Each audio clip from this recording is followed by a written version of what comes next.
그죠? 실업을 하려면 고용부터 알아야겠죠? 반대 개념. 고용. employment. 반대 unemployment. 고용. 비고용. 싫어. 고용이 되기 위해서는요,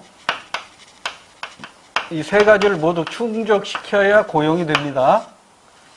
이 중에 하나라도 충족이 안 되면 실업이에요. 세 가지 모두 충족시켜야 이게 인플로이 상태예요. 이 중에 하나라도 충족을 못 시키면 언인플로이 상태가 되겠죠. 먼저 일할 능력이 있어야 돼요. 일할 능력을 가지고 일할 의사를 가지고 있어야 되는데 여기에 결정적인 일자리가 있어야 돼요. 이 세 가지가 모두 충족이 되면 우리는 인플로이 상태, 고용 상태라고 합니다. 그런데 이 중에 어느 하나라도 결여되면 이게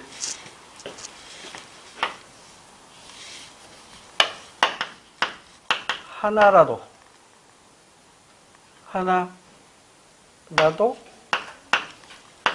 결여되면 실업이 되는 거죠. 그런데 지금 이 실업의 개념이 IMF하고 OECD가 약간 다른데 우리 교과서는 IMF 기준으로 하고 있더라고요. 그래서 이 실업을 IMF 기준으로 한다면 이렇게 나눠져요. 질문이 두 개예요. 두 개 질문이에요. 우리 책에도 있어요. 143페이지 있어요. 지난 1주간 수입을 목적으로 일을 했습니까? 이게 첫 번째 질문이에요. 지난 일주일 동안 수입을 목적으로 일을 했습니까? 그럼 여기서 이제 예와 아니오로 나눠지겠죠? 예 하면 취업 상태죠? 취업자. 아니요 하면 두 번째 질문으로 갑니다. 지난 4주간 일자리를 구했습니까? 구하려는 노력, 표현이 줍니다. 일자리를 구하려는 노력을 했습니까? 구직활동. 구직활동을 했습니까? 이렇게 물어봐요. 그러니까 이게 이제 아니요 하면 이제 두 번째 질문을 하는 거죠. 그럼 여기서 이제 예 하면 이 사람 뭐예요? 실업자가 되는 거예요. 아니요 하면 구직 포기자가 되는 거예요. 일단 이 개념 정도만 하나 기억하자고요. 이거 우리 임용시험에는 안 나왔는데요. 수능에서 출제됐어요. 이 그림 화살표 방향으로 이렇게 만들어가지고. 그래서 지난 일주일 동안 수입을 목적으로 1시간 이상 일을 했습니까? 예, 취업자. 아니요? 그러면 지난 4주 동안에 일자리를 구하기 위한 구직활동을 했습니까? 예, 그런데도 일자리가 없다면 실업자가 되는 것이고, 구직활동도 안 했어. 그러면 직장 얻기를 포기한 사람, 구직 포기자가 되는 거예요. 그래서 이제 중요한 개념이 3개가 나왔네요. 취업자, 실업자, 구직 포기자. 이 특징을 잘 계산 문제 풀 때 이 3가지 구분 확실히 해야 돼요. 그래서 이게 조금 이따 다시 하기로 하고. 자, 일단 실업은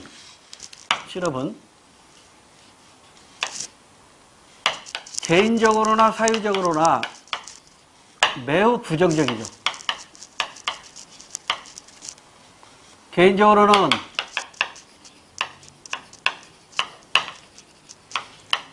생계에 위협을 받아요. 그래서 부정적이고, 사회적으로는 놀고 있는 자원을 사장시켜요. 아, 이거 사장이란 말 한자로 써줘야 되나?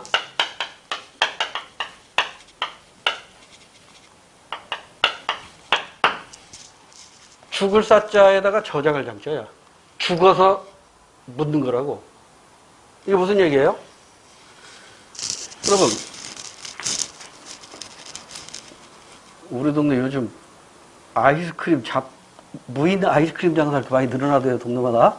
우리 동네에 길 건너 하나, 두 개가 갑자기 생겨버렸어. 싼지 비싼지 모르겠습니다. 안 가봐서. 아이스크림은요, 이게 오늘 안 팔면 내일 팔면 되죠. 내일 못 팔면 모레 팔면 되고. 근데 우리의 노동력은 어때요? 오늘 노동력을 오늘 팔지 못하면 영원히 못 파는 거예요. 오늘의 노동력은 오늘 팔아야 되는 거예요. 즉, 시간과 밀접하게 관련이 되어 있다고요. 그러니까 오늘 놀았다. 그러면 영원히 이것은 사장돼 버리는 거예요. 죽어 없어지는 거란 말이에요. 그래서 사회적으로 굉장히 부정적이죠. 그래서 실업은 구제해야 돼요. 실업은 없애야 된다고. 그러면 이 실업을 구제하는 방법이요. 실업의 유형에 따라 달라. 그래서 우리는 실업의 유형을 먼저 공부하고 그 유형별로 실업에 대한 대책이 어떤 것인가 이걸 공부해야 되는데 예전에는 주로 이걸 가지고 출제를 했어요.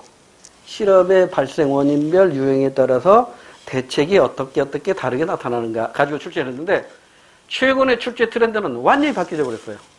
계산 문제로 냅니다. 그러니까 난이도가 더 높아진 거예요. 실업률, 고용률, 취업률과 관계 어느 게 높아지고 어느 게 낮아지고 이 관계를 물어본다고. 이 관계를 이해를 해야 돼요. 그게 암기해서 들 일이 아니고 차근차근 해드릴 테니까 잘 따라오세요. 쉽게 이해할 수 있어요. 자, 일단 또 옛날 출제가 무시될 수 없으니까 옛날에 많이 출제됐던 것은 발생 원인별 대책이니까 그것부터 정리를 하고 그 다음에 우리 계산 문제 대비하자고요.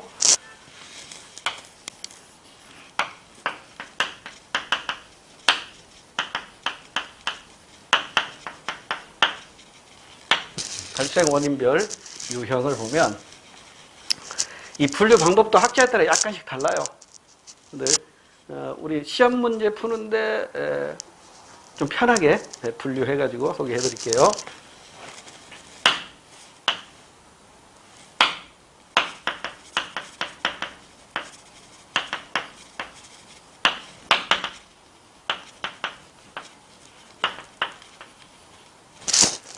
먼저 실업은 크게 잠재적 실업과 현재적 실업으로 나눠져요.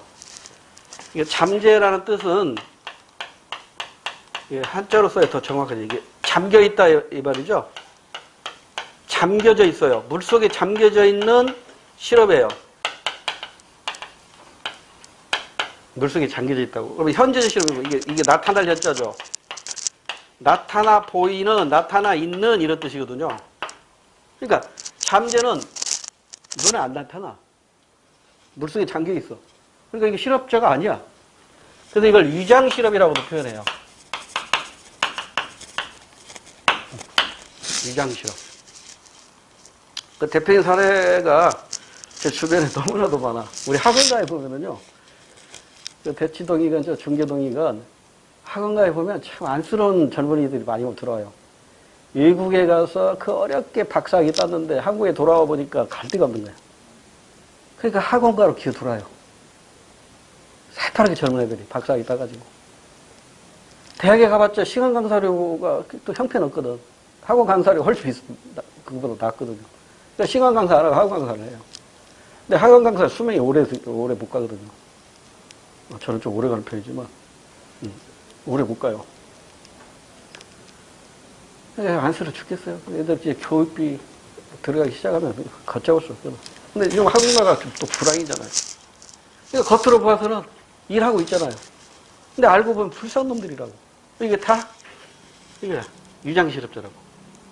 겉으로는 일하고 있지만 그들의 능력이나 재능에 따른 정당한 대가를 못 받는 거라고요. 또 이 얘기하면 또 빠질 수 없는데 선배 하나 있어. 서울대 공대 졸업했어요. 학사. 동경대, 일본 동경대 공학 석사, 미국 MIT 공학 박사. 이게 뭐야? 스펙은 최고죠. 한국에 왔는데 대학에서 자리가 없어요. 그러니까 시간 강사를 하는데 시간 강사 형편없거든. 그러니까 또 이 사람이 주도해가지고 한국의 시간 강사 협회를 만들었더라고. 그래서 이제 이 사람은 이제 협회 회장을 맡았어. 회장 맡으니까 강의 안 하고 이제 정부 상담하고 시위만 하는 거야. 그래서 이제 가서 이제 시간 강사도 협의가 다 도와주고. 근데 그 부인이 저하고 초등학교 동창이야. 그러니까 내 친구였던 애가 이제 우리 선배하고 결혼해서 이제 형수라고 할 수밖에 없잖아요. 근데 형수란 말이 안 나오더라고. 그러니까 신랑은 MIT 박사인데 한국에 와가지고 비실비를 하는 거야. 돈도 못 벌고. 그러니까 이제 친정에 가서 돈을 얻어다가, 친정집에 가서 돈을 얻어다가, 그때 막 뜨기 시작한 것이 멕시칸 통닭이었어요. 멕시칸 통닭집을 구멍가게 조그만하게 만들었다고. 그 실내에서 먹지도 못하고 한두 명이나 들어가면 꽉 차. 그런데 이게 배달 손님이 어마어마한 거야. 아주 그 친정에서 빌린 돈 갚고 몇 년 만에 아파트도 한 채 샀어요. 그런데 이 신랑이라는 작자는 그 통닭집에 한 번도 나타나질 않아요. MIT 박사잖아요. MIT 박사가 어떻게 통닭집 가서 통닭 포장하고 있냐고. 그러니까 통닭집 안에는 안 들어가고 통닭집 옆에 커피숍에 앉아가지고 시간 때우다가 이제 근무 끝나고 이제 결산할 때 지어내는 오늘 많이 팔렸어 나오는 거야. 얼마나 얄밉겠어요. 그 배달 때문에 그 친정 식구들은 막 동생들 막 와서 막 배달하고 그러는데 신랑이라는 작자는 그러고 있으니 오래 못 가더라고요. 결국은 통닭집에서 장사가 잘 되니까 오토바이 타더라고요. 배달 잘합니다 지금. MIT 박사님입니다. 지금 뭐예요? 통닭 배달해요. 근데 지금은 아니고 그 멕시칸 통닭이 잘 되니까 이제 유통업을 좀 한 거야. 지금은 통닭, 그러니까 생닭이죠, 생닭. 생닭 중간 유통업을 해. 이게 장사를 하다 보니까 돈이 이렇게 흘러가는 것이 보이는가 봐요. 그쪽으로 이렇게 가가지고 지금은 꽤나 얼굴에 기름기가 잘잘 흐르더라고요. 참 자본주의는 돈이 그 사람의 인격이더라고. 그 시간 강사할 때는 깨끗이 했었거든요. 근데 지금은 말쑥해졌더라니까. 이 얘기가 또 엉뚱한 데로 갔네. 잠재적 실험, 위장 실험. 그러니까 이게 실험률에 들어가지도 않아요. 그 문제는 뭐냐면 이거라고. 나타나 있는 실험이야. 나타나 있어. 제 백수야. 나타나 있어. 근데 이 나타나 있는 실험도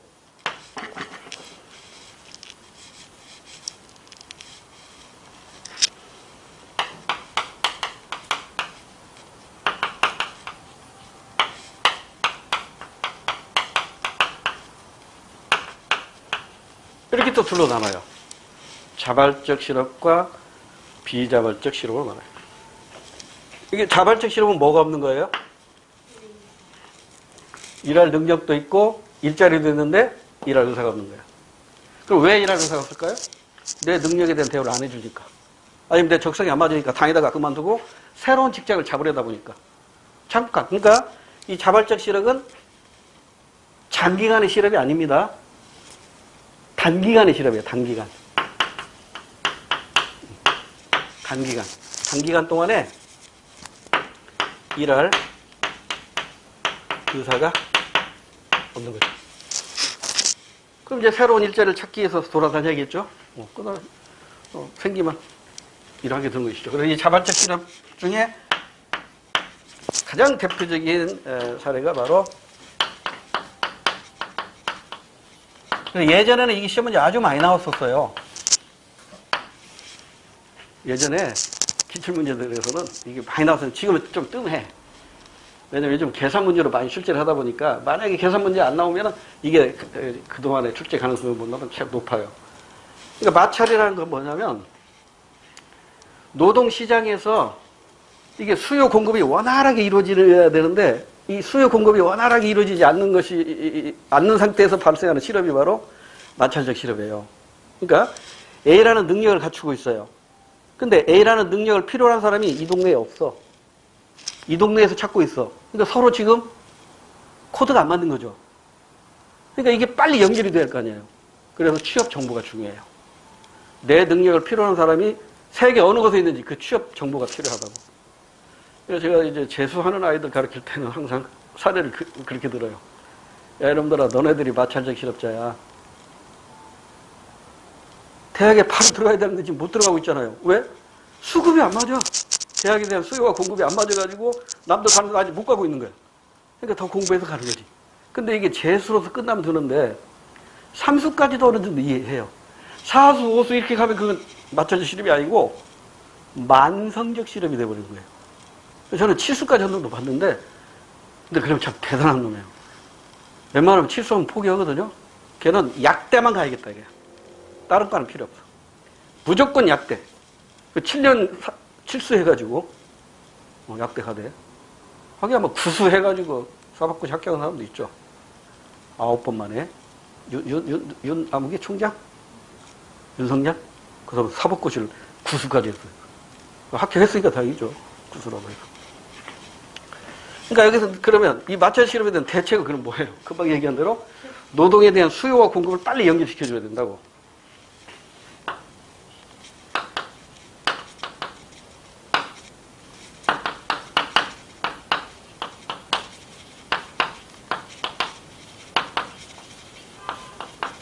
이렇게 하면 되겠죠? 신속한 취업 정보를 제공해가지고 필요한 인재가 필요한 곳에서 일할 수 있도록 만들어줘야 되는 것이죠. 제가 자주 인용하는 얘기지만 제가 우연하게 집에서 장학 퀴즈 프로를 봤어요. 예전에는 MBC에서는 지금 EBS에서인가 나왔더라고요. 장학 퀴즈.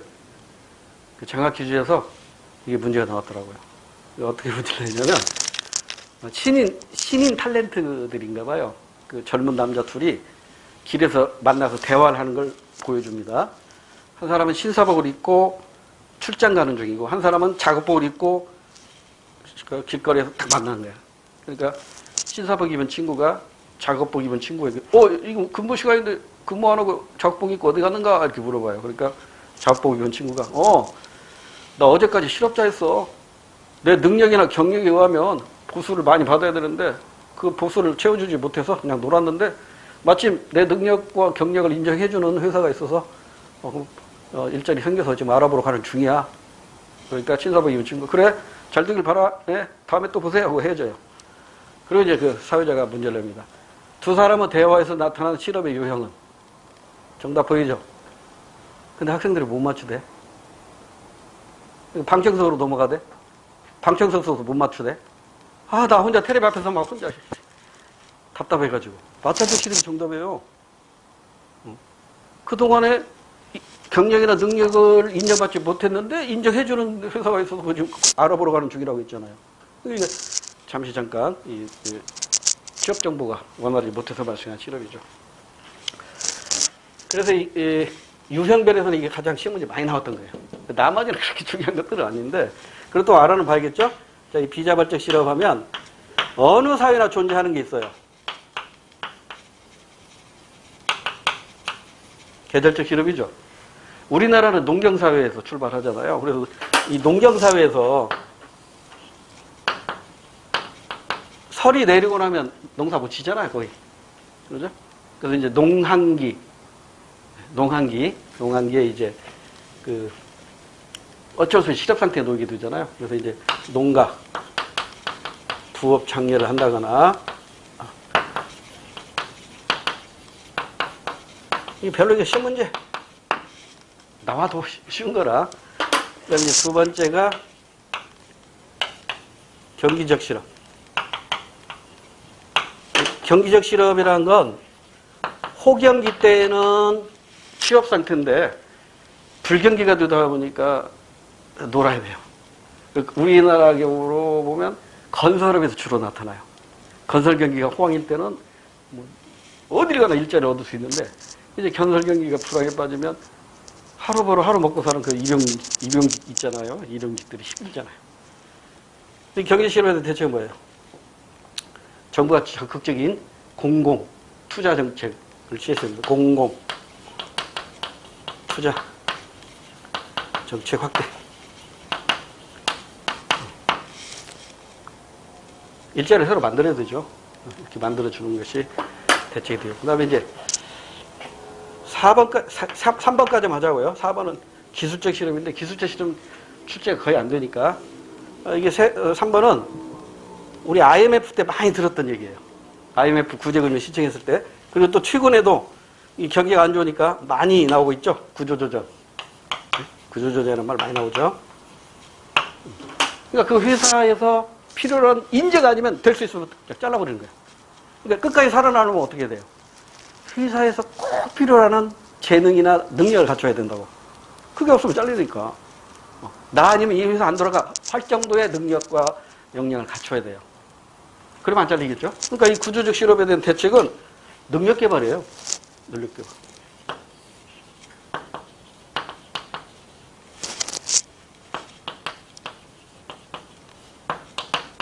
인력 개발. 대표님, 자기의 몸값을 높여야 됩니다. 그러려면 자격증도 많이 가질수록 좋은 거고, 남들 못하는 일을 할 수 있어야 되고. 이게 이제 구조적 실업에 대한 대책이죠. 그 다음에 이제 네 번째는 우리 책에는 없습니다. 기술적 실업이라는 게 있는데, 이건 그 마르크스라는 사회주의 학자가 얘기한 건데, 이 자본주의가 기술이 발전하다 보니까 모든 걸 이제 기계가 만드는 거예요. 그러니까 기계가 만드니까 사람은 손이 필요 없는 거예요. 이게 초창기, 산업혁명 초창기에 나타났죠? 그래서 그 러다이트 운동이라고 들어보셨어요? 그러니까 이 공장에서 기계 가지고 물건을 만드니까 노동자들이 할 일이 없는 거야. 잘리고. 그러니까 이제 오밤중에 그 공장에 가서 망치로 기계를 다 때려 부시잖아요. 기계 파괴 운동이죠. 그 기계 파괴 운동을 이제 러다이트 운동이라고 하는데, 바로 이게 자본주의가 기술이 발전하다 보니까 모든 걸 기계가 만들어요. 그러니까 기술적으로 발생하는 실험이다 이것인데, 여기다 이제 반론이 뭐냐면, 그러면 그 기계 만드는데 또 노동력이 필요한 거 아니냐. 이런 또 반론이 나오기 때문에 이게 끝이 없어요. 그래서 기술적 실험, 이게 또 마르크스가 주장한 실험이라 시험을 잘 안 내요. 이 정도로만 알아두시면 됩니다. 요즘 AI 시대라고 그러잖아요. 그 AI 시대의 필수적인 것이 기본소득제라는 거. 앞으로는요, 일 안 해도 먹고 살 수 있어요. 근데 기본소득 가지고 먹고 살아야 돼. 국가에서 주는 기본소득. 근데 더 풍요롭게 살려면 AI를 만드는 사람이 돼야 돼. AI를 만드는 사람. 자, 일단 이론적인 설명은 이 정도로 하면 될 것 같아요. 우리 교재 142쪽을 볼게요. 실업의 의미와 영향 읽어보시면 되고요. 원인과 대책도 거기 나왔네요. 제가 소개한 대로 나왔으니까 이해하시고. 그 다음에 이제 오른쪽 페이지에 실업 관련 인구 분류. 이제 여기가 최근에 출제 트렌드입니다. 한 장을 넘겨보세요. 잠깐. 경제활동 인구와 비경제활동 인구, 그 다음에 4번에 고용 관련 지표. 최근에 여기에서 주로 출제가 됩니다. 그러니까 여기 확실히 알아두셔야 돼요. 자, 우리 같이 확실히 공부하게요. 이거 어설프 공부하면 안 돼요. 확실히 공부하자고요.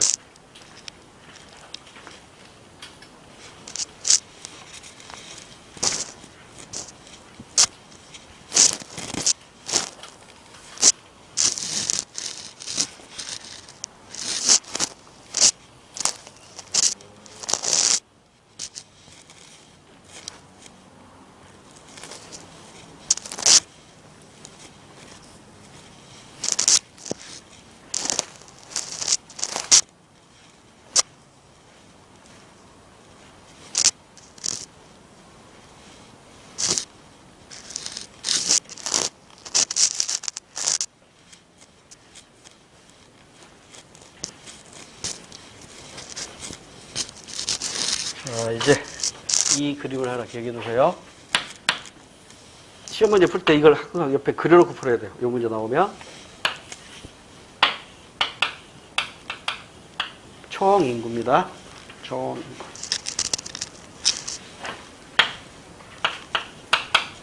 15세 미만 인구. 이걸 유소년 인구라고 해요. 또는 그냥 소년 인구 이렇게 표현하기도 해요. 그 다음에 15세 이상. 15세를 포함합니다.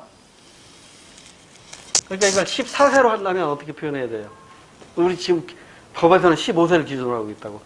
15세 미만. 14세 이하라고 해야겠죠? 14세란 말 안 써요. 그러니까 15세를 항상 기준으로 하시고 15세 미만이 유소년 인구예요. 우리 근로기준법상 15세 미만이 미성년자라는 거 아시죠? 15세 미만은 미성년자이기 때문에 고용할 수 없어요. 예외가 있긴 있지만 원칙적으로 그래요. 15세 이상, 15세를 포함합니다. 15세 이상 인구를 생산 가능 인구 또는 생산 인구라고 해요. 이것도 역시 IMF 기준이에요. OECD에서는 여기 65세를 또 기준으로 해가지고 65세 이상을 노년 인구라고 하고 65세 미만을 생산 인구라고 하거든요. 그러니까 우리 교과서는 지금 현재 IMF 기준으로 하고 있다는 거. 근데 사회문화로 가면은요, OECD 기준이 또 나와요. 그래서 학생들 막 헷갈리는 거야. 선생님, 왜 여기는 65세 이상의 노인 인구 했는데 여기는 없어요? 그건 IMF하고 OECD하고 기준이 달라서 그래. 이게 정답이에요. 그런까지 시험 문제 안 나오지만 하여튼 이 집 OECD 기준에 가면 65세 구분 없어요. 무조건 15세 이상이면 일할 수 있는 인구, 생산 인구 또는 생산 가능 인구 또는 노동 인구라고 해요. 이게 많을수록 좋겠죠. 그러죠? 이게 많을수록 경제 성장의 원동력이 되겠죠. 근데 이 생산 가능 인구는 또 둘로 나눠져요.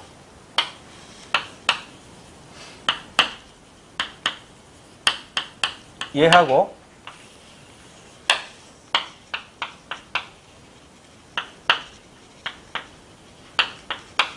얘하고 또 둘로 나눠져요. 근데 경제활동 인구는 또 둘로 나눠져요. 취업 인구, 취업자하고 실업자, 실업 인구로 나눠져요. 끝났습니다. 네, 여기서 공식 4개를 도출합니다. 자, 먼저 얘를 분모로 해요. 얘를 분모로 하는 공식이 두 개가 있어요. 얘를 분모로 해서 얘가 분자가 되는 공식이 있고요. 얘를 분모로 해서 얘가 분자가 되는 공식이 있어요. 그러니까 15세 이상 인구 분의 경제활동 인구 하면 이게 바로 뭐예요? 네. 그대로 옮겨 쓰면 돼요. 경제활동 참가율이라고 합니다. 우리나라 경제활동 참가율이 약 61% 정도 됩니다.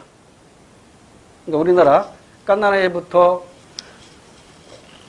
깐나라에 아니라 15세 이상 인구가 100명 있다면 100명 중에 61명이 경제활동해요.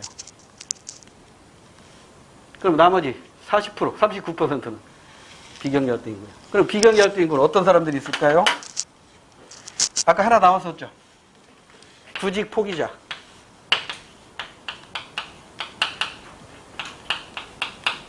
제가 1순위로 써놨네요. 그만큼 시험 문제에서 가장 많이 언급되는 거니까 1순위 쓴 거예요.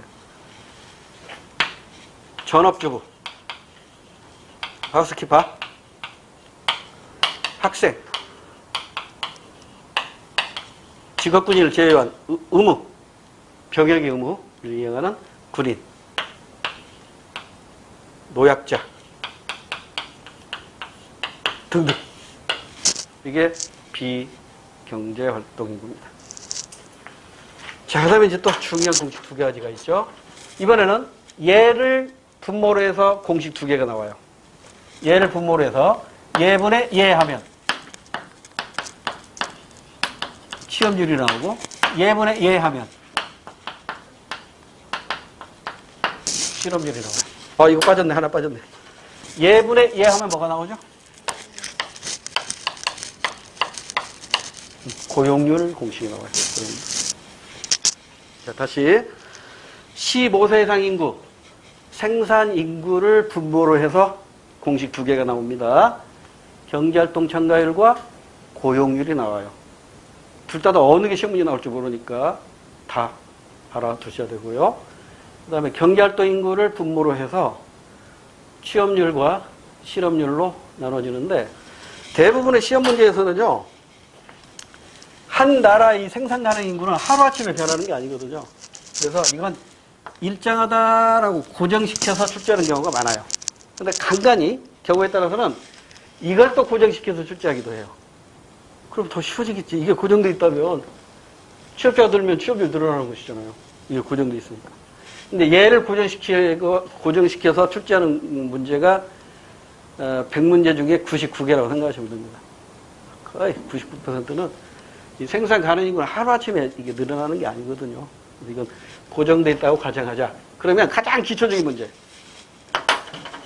취업자가 구직을 포기했다면 취업률, 실업률, 고용률, 경제활동 참가율 어떻게 변할까요? 변하겠지. 그러죠? 이게 기출문제거든. 이게 가장 기본적인 기출문제. 다음에 이제 우리 변형시킨 문제들도 많이 풀어보겠지만, 자, 일단, 취업률하고 실업률을 더하면 항상 100% 나와야죠. 왜냐면 분모가 똑같으니까. 얘가 취업률이 90%면 실업률은 10%일 거 아니에요. 그러죠? 자, 그럼 한번 보세요. 이게 고정되어 있습니다. 이게 고정되어 있어요. 그럼 얘가 이쪽으로 왔으니까 얘 줄었죠? 실업자 수 줄었죠? 실업자 수 줄었어. 근데 얘가 늘었죠? 비경제활동 인구가 늘었으니까 경제활동 인구는 줄었죠? 얘가 줄고 얘가 늘어야 이게 늘어야 이게 일정할 거 아니에요? 그러죠? 자, 그럼 보세요. 실업자가 구직을 포기하는 순간 비경제활동 인구는 늘고 실업자가 줄었기 때문에 경제활동 인구도 줄었다고. 근데 이게 일정하니까 취업자는 어때? 증가하네. 취업자는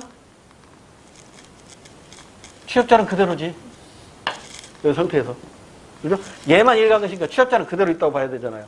그러면 취업률은 어떻게 돼요? 분모는 작아졌는데 분자는 그대로니까. 취업률. 커지죠? 그럼 실업률은 당연히 적어져요. 그러면 경제활동 참가율은 얘는 고정되어 있는데 얘가 줄었으니까 줄겠지. 그러면 고용률은 얘는 고정되어 있고 얘도 고정되어 있으니까 똑같이 고정되어 있지. 이게 기출문제입니다. 얼마든지 변제시켜 주세요. 나중에 이제 우리 단원별 문제 할 때 여러 유형의 문제 풀 거예요. 자, 다시 얘가 1이 갔어. 그러니까 얘가 늘어나죠. 얘가 줄었으니까 얘가 줄죠. 그러죠? 그러니까 얘가 줄었으니까 취업자 수는 여기 언급했어. 얘만 이루고 한 것이니까 얘는 그대로 있는 거잖아요. 그러면 취업률은 분모가 작아지고 분자는 그대로니까 취업률은 높아져요. 취업률은 높아지면 실업률은 당연히 낮아져야 돼요. 왜? 취업률과 실업률을 합치면 항상 100%가 나와야 되니까. 자, 그 다음에 경제활동 참가율은 분모는 고정되어 있는데 분자가 줄었잖아요. 분자가 줄었으니까 경제활동 참가율은 줄어요. 근데 얘 고정된 상태에서 얘도 지금 변함이 없잖아요. 고정되어 있으니까 고용률도 변함이 없어요. 똑같아요. 그래서 이걸 가지고 출제를 실업자가 구직 포기됐다면 다음 중 맞는 걸 골라라 해놓고 생산 간의 고용률은 어떻게 됐다. 참가율은 어떻게 됐다. 취업률은 어떻고 실업률은 어떻고 이렇게 나온다고. 그럼 여러분 이걸 분석해가지고 맞는 거 틀리는 거 고르면 됩니다. 그래서 최근에 실업률과 관련 트렌드는 이걸 가지고 추리를 많이 해요. 요 문제 하나만 가지고 얘기했지만 다른 유형의 문제도 많아요. 그것은 그때그때 문제 풀이하면서 소개해 드릴게요. 자, 그럼 이걸 기초로 해서 우리 교재로 다시 옵니다. 어디로 와야 되냐면 143페이지 보세요. 그 표로 소개해놨네요. 총인구, 전체 인구 해가지고 15세 미만 인구와 15세 이상 인구, 그 15세 이상 인구를 생산인구 또는 노동인구라고 하고 여기에는 이제 경제활동인구와 비경제활동인구로 나누고 또 경제활동인구는 취업자와 실업자로 나눕니다. 여러분 시험 문제 풀 때는요 이렇게 그려놓으면 안 됩니다. 이렇게 그려놓지 말고 이렇게 그려놓고 문제 풀어야 돼요. 그럼 시험장에서 바로 이렇게 이 문제가 나오면 그냥 바로 이렇게 나와야 돼요. 생산인구, 경제활동인구, 비경제활동인구, 실. 그래갖고 이거 고정돼 있다고 주어지면 이게 늘고 줄는 거야. 늘고 줄는 거야. 이것만 판단하면 돼요. 그러면 경제활동 참가율, 고용률, 취업률, 실업률 바로 계산이 된다고. 이것도 숙달돼야 돼. 그래야 짧은 시간에 정확하게 정답 맞추는 겁니다. 그러니까 알고 있다고 해서 방심하면 큰일 나요. 수험생들 다 알고 있어요. 누가 빨리 정답을 찾아내느냐, 이게 스킬이 중요한 것이지, 시간이 1시간 준다면 20분이 아니라 1시간 내에 풀으라면 누구나 다 만족할 수 있어요. 짧은 시간에 정확하게 정답을 골라내야 되니까 그 스킬, 그게 필요하단 말이에요. 자, 이제 한 장을 넘기시면 3번에 경제활동 인구와 비경제활동 인구 다 소개해드렸고, 그 다음에 4번, 이게 중요하죠. 고용 관련 지표, 경제활동 참가율, 실업률, 취업률, 고용률. 이거 칠판에 한눈에 알아볼 수 있도록 정리했으니까 이걸 머릿속에 반드시 넣어주셔야 됩니다. 실업률 지표의 문제점, 이거 신문이 나온 적은 없는데 한번 읽어볼까요? 실업자의 구분, 구직 단념자를 실업자가 아니라 비경제활동 인구로 구분함에 따라 공식 실업률은 체감 실업률보다 낮다. 무슨 얘기인지 알겠죠? 실업률이 높아야 되는데 낮게 계산하고. 여기 아까 우리 이론 정리할 때 잠재적 실업도 실업률에 포함이 안 되잖아요. 그죠? 알고 보면 잠재적 실업도 실업이거든. 그래서 이 실업률 계산에는 좀 맹점이 있다. 이렇게 소개하고 있는 겁니다. 그 다음에 그 아래 취업자의 구분, 불완전 취업자를 실업자가 아니라 취업자로 구분함에 따라 공식 실업률은 체감 실업률보다 낮음. 그 얘기가 바로 그 얘기죠. 아까 얘기했던 잠재적 실업자. 그 얘기고. 오른쪽 페이지 숫자로 나왔으니까 한번 스스로 한번 해보세요. 숫자. 직접 한번 써보세요. 눈으로는 다 풀려. 직접 자기가 계산해봐야 돼. 그 다음에 그 아래에 고용 통계 이해해가지고 단 15세 이상 인구는 일정하다 그렇게 나왔네요. 그러니까 생산 인구는 일정한 상태에서 경제활동 참가율이 줄어들죠. 여기 보세요. 얘가 고정 상태에서 이게 줄어든다는 얘기, 얘가 줄어든다는 얘기죠. 경제활동 인구가 줄어든다는 얘기고. 그 다음에 실업률은 늘어나고 있죠. 지금 얘가 줄어든 상태에서 실업률이 늘어났죠. 실업률이 늘어났다는 얘기는 실업자가 어때요? 그대로 있거나 증가했거나. 그러겠죠? 경제활동 인구가 줄었잖아요. 얘가 줄었는데 실업률이 늘어나고 있잖아요. 실업률이 늘어나고 있다고. 그러면 얘가 줄었으니까 얘는 그대로 있거나 더 늘었거나 이렇게 되는 거죠. 그런 얘기를 좀 소개해 놓고 있고, 실업자 수의 증감은 알 수 없다. 실업자 수의 증감. 이게 무슨 얘기일까요? 실업자 수가 증가했느냐 감소했느냐는 알기 어렵다는 거. 왜? 율만 지금 나와 있잖아요. 다시 그 옆에 읽어볼까요?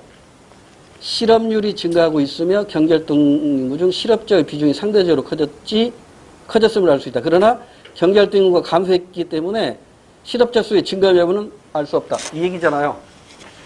얘가 줄었는데 실업자가 그대로 있어도 실업률은 높아지잖아요. 올라가도 실업률이 높아지잖아요. 그러니까 이게 증감은 정확하게 할 수 있다 없다? 없다 그 말이에요. 취업자 수는 감소했다. 당연한 얘기죠. 얘가 그대로 있더라 하더라도 얘가 줄었으니까 얘는 당연히 줄어야죠. 다시. 이걸로 해볼게요. 총. 사실 이게 쓸 필요도 없어요. 시험장에서는. 이게 15세 이상이니까 이게 생산인구, 경제활동 인구, 비경제활동 인구, 취업인구, 실업인구인데 지금 그래프를 보니까 경제활동 참가율이 이건 고정된 상태에서 이 경제활동 참가율이 높아졌잖아요. 왜 부모가 고정됐으니까 얘는 어떻게 된 거예요? 줄었구나. 이게 줄었네. 경제활동 참가율 줄었으니까 이게 줄은 거라고. 그러면 이게 줄은 상태에서 실업률이 높아졌다고. 그 얘기는 지금 경제활동 인구가 줄었단 말이에요. 이게 줄은 상태에서 얘는 그대로 있다고 하더라도 실업률은 높아지겠죠. 또 실업자 수가 늘었다 하더라도 실업률은 높아지겠죠. 그러니까 실업자가 늘어났는지 그대로 있는지 알 수 있다 없다? 없어요. 이것만 가지고 알 수 없어요. 근데 분명한 것은 얘는 어때요? 반드시 줄여야죠. 왜? 얘가 그대로 있거나 늘어났으니까 이게 줄었잖아요. 이게 줄었으니까 얘는 당연히 줄여야지. 이렇게 추론하는 문제들이 많이 나온다니까요.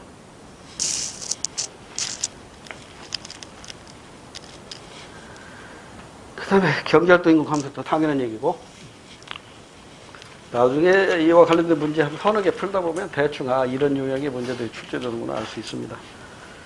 자, 이제 인플레이션이 기다리는데 여기서 설명할 게 많거든요. 시간이 애매한데 이것만 정리하고 갈게요. 물가와 물가지수에서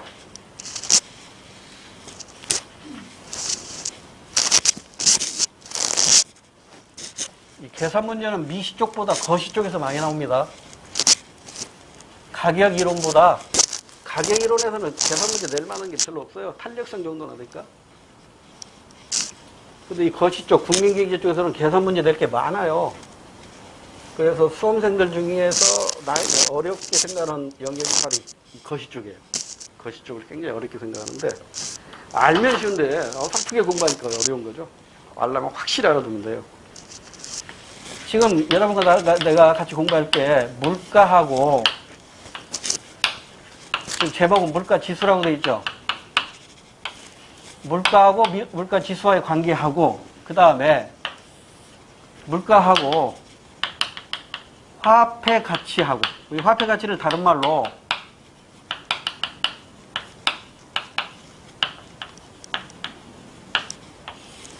이 관계를 확실히 알아둬야 돼요. 물가가 뭐였어요? 가격을 종합해서 평균낸 거죠. 가격을 종합해서 평균낸 것이 물가라고요? 그러면 이 물가를 기준을 100으로 지수화한 것이 물가지수라고요. 그러니까 굳이 공식으로 표시한다면 과거 물가 하고 지금 물가 왜 백분비라고? 과거 물가하고 지금 물가하고의 비교를 하는 거라고요. 그러니까 기존에도 과거 물가가 100이었을 때, 그러니까 이를테면 라면 한 봉지에 100원이었어. 근데 지금은 라면 한 봉지에 150원이 되었어. 그럼 물가가 50% 오른 거잖아요. 100분의 150 곱하기 100 하니까. 그죠? 그러니까 항상 기준을 100으로 해가지고 100보다 크면 물가가 오른 거고 100보다 작으면 물가가 내린 거고. 그런데 이 물가지수를 계산할 때 여기서 조금 더 나가면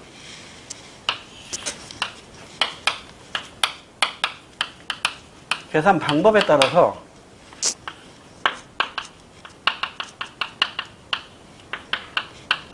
단순 물가지수하고 가중 물가지수로 나눠요. 그러니까 가격을 종합해서 평균된 게 물가라고 그랬잖아요. 그리고 종합해서 평균 낼 때 그냥 단순히 평균되는 거 하고, 이를테면 여러분 그 시험을 봐가지고 평균 점수를 구할 때 어떻게 하죠? 총점을 과목수로 나누면 되죠. 이건 단순 평균이라고.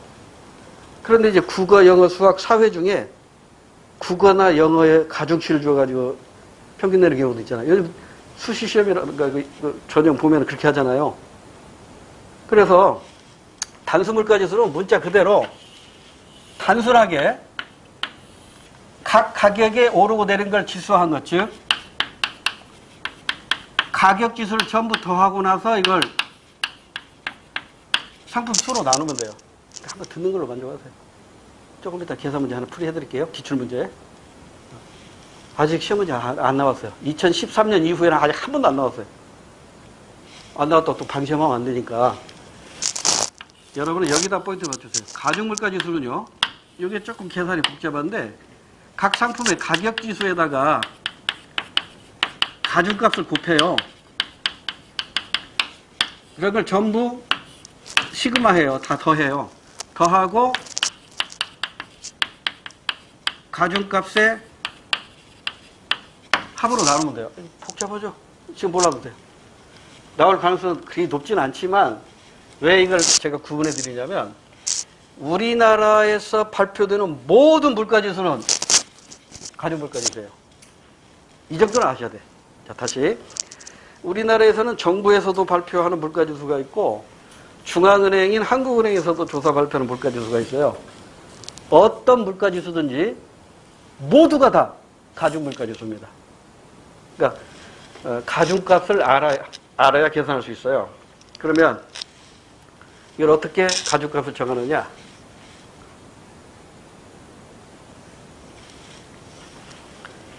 이거 제 설명하기가 시험 문제에서는 가중값을 제시를 해버리니까 걱정 안 해서 그런데 이게 뭐냐면 봐요. 우리나라 6, 70년대는요 연탄을 많이 사용했죠. 연탄 많이 사용해서 연탄가스로 막 잘못된 사람도 뉴스에 많이 나오고 그랬다고. 근데 오늘날 연탄 많이 써요? 안 쓰잖아요. 6, 70년대는요 컴퓨터라는 개념이 없었어요. 70년대 처음 들어왔으니까. 지금은 컴퓨터 없이는 못 살아요. 그럼 보세요. 6, 70년대는 물가를 주도하는 게 연탄이었겠죠. 그러니까 연탄의 가중값이 높겠지. 근데 지금은 연탄 누가 안 써요. 집에서 산업용이나 좀 쓸까. 그러니까 오늘날에는 연탄의 가중값은 따질 수밖에 없어요. 대신에 승용차나 컴퓨터와 같은 공산품의 가중값이 높겠죠. 그럼 이 가중값을 누가 정하느냐? 정부에서 정해요. 정부에서 가중값을 정해요. 일반 소비자들이 주로 사고 파는 물건 중에 486개인가 7개인데 복잡하니까 다 500개로 갑시다. 500개를 정부에서 정해요. 이 500개가 지난 5년 동안에 얼마만큼 팔렸는가 그 비중을 내요. 그래서 그 가중값을 정한다고. 통계청에서 하는 일이 굉장히 많아요. 제가 통계청과 관련된 친구 얘기 또 안 할 수가 없네. 제 친구 중에 서강대학교 경제학과를 합격한 친구가 있어요. 근데 지금도 서강대학교 경제학과는 유명하잖아요. 우리나라 그 경제장관들이 전부 서강대학교 교수 출신이라 한때는 서강학파란 말까지 있었잖아요. 얘가 서강대학교 경제학과를 합격을 했어. 근데 집안이 똥구멍이 찢어지게 하라는 거야. 형이 있어도 코를 못 걸려. 가난하게 사니까 시골에 그냥 농부의 아들로 태어나가니까. 그러니까 얘가 대학을 포기하더라고요. 서강대 경제학과 합격했는데 저도 우리 아버지한테, 제 아버지한테 아버지 이 어려운 친구가 있는데 저 학비 좀 도와주면 안 될까요? 니껏 등록금 내기도 어려워 이 새끼야. 할 말이 없더라고. 걔가 결국 서강대 경제학과를 포기했어요. 바로 구급 공무원 시험을 봤어요. 처음 발령받은 데가 여기 어디야? 복숭아 많이 나는데. 이 동네인데 충청도인데? 조치원. 조치원에 농업통계사무소에서 근무한다는 거야. 연락이 왔어요. 저는 이제 대학교 다닐 때지. 나는 이제 대학교 다닐 때 조치원 농업통계사무소를 이제 찾아가는 거야. 서울서 이제 기차 타고. 그때 기차, 조치원역이 있었잖아요. 조치원역에 딱 내려가지고 농업통계사무소를 물어물어 갔어요. 근데 그때 여름이었다고. 여름? 갔는데 사람이 없어. 우연하게 이제 거기서 사원인지 내 친구 아무개 찾으러 왔는데, 권아무개 찾으러 왔는데, 여기 근무한다는 어디 있어요? 아, 그분요. 이 큰 신장도 따라서 쫙 가다 보면 오른쪽에 논이 쫙 있을 거예요. 그 논 가운데서 누군가가 밀짚 모자 쓰고 일하는 사람이 있을 거예요. 그게 아마 그 친구분일 거니까 한번 가보세요. 그러더라고요. 그래서 그 여름, 그 떼약볕 속에서 또 신장 따라 쫙 가다 보니까 진짜 논이 막 쫙 펴져 있는데 그 중에 밀짚 모자 쓰고 그 판 있잖아요. 판때기 볼펜으로 막 뭘 적는 놈이 있더라고. 그래서 가까이 보면 그 새끼야. 야, 막! 이렇게. 그래서 깜짝 놀랐죠. 너 뭐냐? 네, 나오더라고. 나랑 숫자 쉬고 있는 거예요. 올해 풍년인지 흉년인지. 일주일마다 기록한대요. 한 줄기에서 나락이 몇 개 맺혔고, 쭉정이가 몇 개고, 이걸 다 통계. 농업통계사무소가 결국 정부 하나잖아요. 통계청에서 하는 일이 그거라고. 그러니까 얘가 이제 못하게 된 거야. 힘드니까. 그래가지고 이 농업직에서 뭘로 바꿨냐면 해운 항만직으로 바꿔서 다시 시험을 쳤어요. 근데 그 경력이 인정이 되니까. 그래가지고 이거 녹화되는 거라 다 얘기하면 안 되는데 기록에 남는데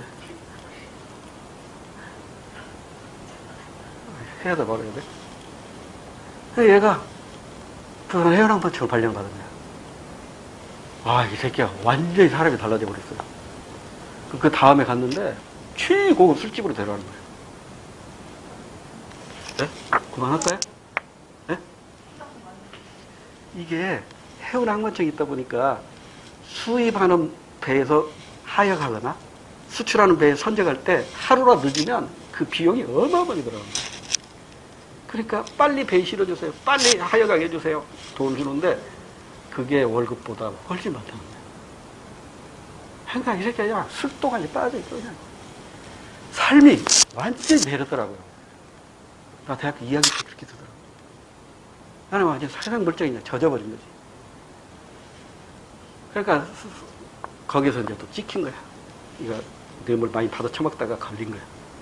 그래가지고 군산 해운항만청으로 쫓겨났네. 그러니까 부산에 있다가 군산에 와보니까 수출 수입 물건이 별로 없어요. 그러니까 이제 이것도 이제 괴로우니까 또 슬퍼 먹고 해운항만청 군산지청장하고 또 박치기를 했네. 그래갖고 이제 또 그 건너편 충남 장항이라는 지소로 또 쫓겨났어. 그러니까 부산에서 군산 왔다가 군산에서 또 장항 분소로 쫓겨나고 이게 이제 완전히 이제 스트레스 받는 거지. 에이씨 못 듣겠다 이거 다시 시험 쳐가지고 검찰직으로 갔어. 원주 지방 검찰청으로 갔어요. 그러니까 근데 경력은 다 인정돼. 나는 그 친구가 지금 제일 부러워요. 공무원으로 만개 꽉 찼어요.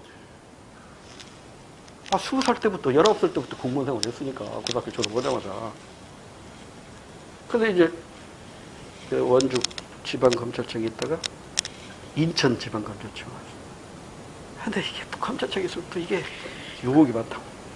그러니까 적당히 먹으면 되는데 또 집안 사정이 어려움이 생기잖아요. 그럼 이게 유혹에 금방 넘어가버립니다. 이렇게 집안에 또 무슨 어려운 문제 하나 생기니까 뿅 넘어가 버린 거야. 그게 탁 또 발각돼 버렸네. 그래가지고 교도소 갈래요? 명예퇴직 갈래요? 명예퇴직했어요. 지금은 인천 어디 법원 앞에서 법무사 하고 있어. 법무사 하고 있는데 공무원 연금 맥시멈 받아. 갚을 게 하나도 없어. 그 친구 제일 부러워 지금. 고등학교 때, 대학교 때는 진짜 이걸로 받고 제일 밑에 지금 이거 지워야 돼요. 잠깐 쉬었다 할게요.